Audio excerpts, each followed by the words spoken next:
Амьдралын хуудас нийтлэл нэвтрүүлэг. Хүний амьдралд тохиолддог олон сайхан аз жаргалтай дурсамж, магадгүй таны хизээч мартахыг хүсдэггүй мөчүүд, ухаарл хайрлах түүхүүд, сургамж дүгүүлэг зэргийг энэхүү нэвтрүүлгээрээ сонсогч та бүгддээ хүргэж байна. Амьдрал хэмээх цуцаа номын хуудас бүрийг алдаатай, оноотой, амжилттай, ухаарлалтай, хар цагааныг үзэн туулж, сургамж ухаарлаар баяжуулан байгаа та бүгддээ сайхан түүхүүдийг сонсохыг зорддог билээ. Хөтлөгч баяр жаргалын бэлтгэн хүргэдэг амьдралын хуудас нийтлэл нэвтрүүлгийг та бүхэн даваа мигмар лав гарагийн 20 цагаас хүлээн авч сонсоорой. Энэхүү нэвтрүүлэг нь бичвэр зохиолын ямар нэгэн төрөл болгон сэдвээр хязгаарлагддаггүй учраас та бүхэн ч бас өөрийн бичсэн нийтлэл сайхан түүхээ манай сонсогчдод хуваалцахыг хүсвэл Star FM 92.5 гэсэн Facebook хуудасаар дамжуулан бидэнтэй холбогдоорой. Амьдралын хуудас нийтлэл нэвтрүүлэг.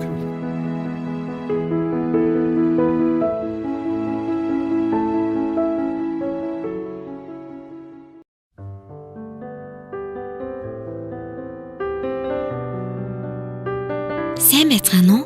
Сонсогч та бүгддээ энэ өдрийн мэндийг хүргэе. Амьдралын хуудас нийтлэл нэвтрүүлэг эхэлж байна. Өнөөдөр сонсогч та бүгдтэйгээ найз гэж хинбэ?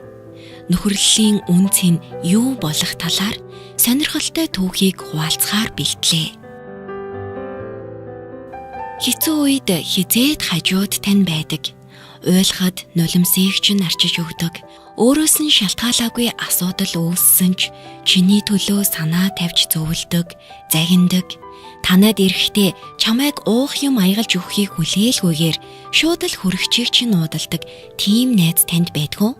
10 жилийн их сургуулийн ажлын газрын гээд амьдралын эргүүлгүүдээс олон найз нөхөдтэй болох боловч тэдгээрээс тунаж үлдсэн найз тийм ч олон байдаггүй. Жаргал зовлон баяр гунигийн алинд нь ч тэр чамтай л хамт байдаг. Гэсэн ч хизээч чамаас хариу нэгтгэхгүй. Харин ч чамайг жаргалтай байвал дагаад баярладаг ийм л эрдэн шиг хүний тухай өнөөдөр та бүгдтэй өгүүлж байна. Ингээд найзын тухай нэгэн богино өгүүлэлгийг хүргэе.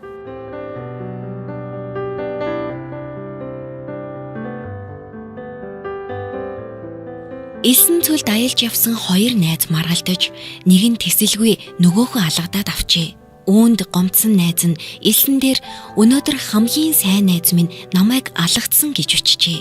Тэд олон цаг явсны эцэст нэгэн сайхан нууртай баян бүрдэд ирлээ. Алгадуулсан найз нь сэрүүцхээр шийдээд ус руу арлоо. Гэвч хөлгүй нуур байхыг нь мэдсэнгүй, золтойлж ивчихсэнгүй. Азар нөгөө найз нь түүнийг уснаас аварчээ. Ам аврагдсан найз чулуун дээр өнөөдөр хамгийн сайн найз минь миний амийг аварсан гэж сэлв. Гэтэл аварсан найз нь чи чамайг алгадаж гомдооход элсэн дээр бичсэн байтлаа чамайг уснаас аврахад яагаад чулуун дээр сэлсэн юм бэ гэж асуухад өнөөх найз нь хин нэгэн чамайг гомдооход энэ тухай элсэн дээр бичвэл салхи үүнийг даруй хийсгэн арилгана. Харин баярлсан сэтгэлээ чулуун дээр сэлбэл салхич үл арилгаж чадна. Иймд гомдлоо элсэн дээр зурх мэт баярлсан сэтгэлээ чулуун дээр сэлэх мэт хадгалж байгаарэ гэжээ. Бидний амьдралд найзууд нэгнийгээ гомдоох нь нэг, бас баярлуулах нь ч олон. Нэг нэгэндээ гомдож муудалцаад явдаг хүмүүс ч байдаг. Гэхдээ тэдний нөхөрлөл хിവэрэ үлддэг. Алдхаасаа илүү ондог учраас л тэр байх. Учир нь нөхөрлөл бусдыг аваа зүйл рүү хөтөлсөн түүх олон байдаг. Дэлхийн хамгийн залуу тэр бомтны түүхч нөхөрлөлөөс эхэлсэн байдаг. Энэ бол Yahoo компани үүсгэн байгуулагч Jerry Yang, түүний багш Дэвид хоёрын нөхөрлөл. Тэд спортод илэгтэй учраас NBA-ийн тоглогчдын тухай мэдээлэл хайж олдог програм зохиосон байдаг. Энэ програмаас үүдэн веб ертөнцийн дэх өргөн мэдээллийг нэгтгэх Yahoo-гийн санааг олсон гэдэг. Нөхөрлөл ийм хүчтэй. Тэд баяжхын төлөө яваагүй ч нөхөрлөл тэдэнд төсөөлөөгүй боломжийг олгосон нь тэр. Энэ мэтэр нөхөрлөлөөс үүдсэн гайхамшигтай түүх дэлхийгээр битгий хэл бидний эргэн тойронд ч байдаг. Нөхөрлөл бусдыг нэгтгэдэг, бас нээдэг. Магадгүй хизээч санахгүй санаа сэдлийг өгч хийж чадахгүй зүйлийг нь бүтээлгэж чаддаг байх. Надад нисхийн тулд далавч хэрэггүй. Харин нисэх хүчийг өгөх итгэлэл хэрэгтэй гэсэн сайхан үг байдаг. Бидэнд тэр нисэх хүчийг өгөх итгэлийг нөхөрлөл өгч чаддаг. Найзуудын тухай бас нэгэн сонирхолтой зүйл нь Ohio их сургуулийн профессор William Rawlings хэлэхдээ бидний амьдралд 3 төрлийн найз заавал байх хэрэгтэй. Тэдгээр нь бидний ярилцаж болох, найдаж болох, мөн хамтдаа хөгжилдөх найз юм. Тэрээр цааш өгүүлэхдээ би мэрэгчлийнхээ дагуу маш олон хүмүүстэй сэтгэлийг нь уудалсан яриа өрнүүлж байсан. Ингэхдээ голдуу тэдний нөхөрлөлийн талаар ярилцдаг.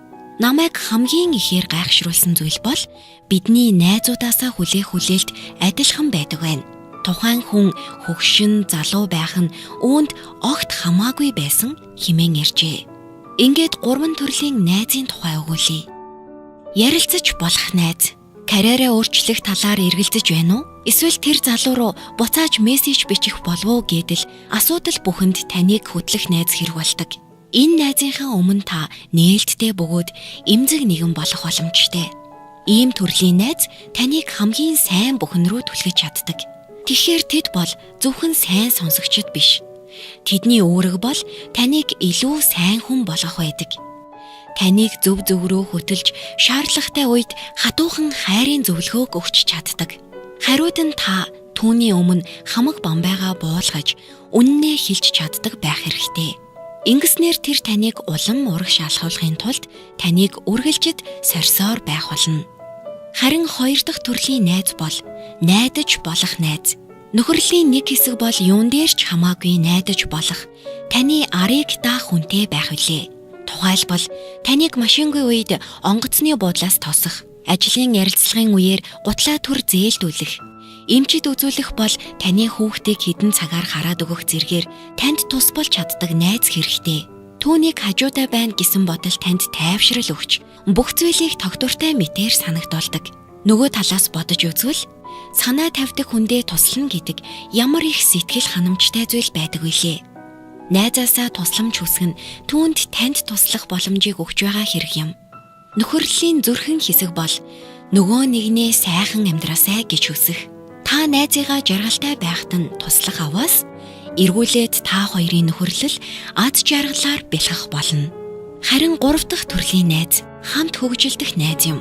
Бид цагийг өнгөрөөхдөө таатай санагддаг хүмүүстэй нөхөрлөдөг нь тодорхой. Гэхдээ бид ойрын хідэн найзуудтайгаа галзуу мэд хөгжилдөж чаддаг. Энэ бол гэр бүл, ажлынхан болон бусад найзуудаасаа авч чадхааргүй таатай мэдрэмж бөгөөд дурсамж болон үлддэг.